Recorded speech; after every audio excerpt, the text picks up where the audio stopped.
நம்ம தரிசனம் செய்வது கஷ்டம்.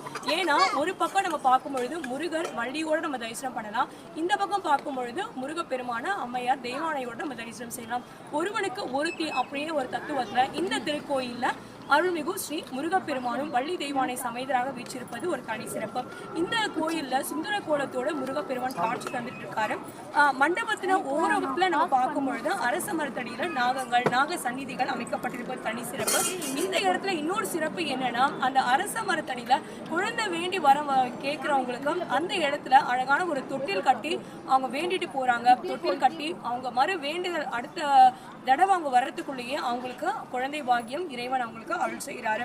குன்றத்தூர் மலையில ஒரு இந்த இடத்துல வந்து சிவலிங்கத்தை இறைவன் அதாவது முருகப்பெருமான் பிரதிஷ்டை பண்ணி வழிபட்டதாகவும், அதனால இந்த இடத்துல ஒரு தனி சன்னிதானம் தனி கோயில் இருக்கு. அவருடைய பேர் வந்து கந்தடீஸ்வரர் அப்படின்ற ஒரு திருக்கோயிலையும் இங்க நம்ம தரிசனம் செய்யலாம் குன்றினோட அடிப்பகுதி.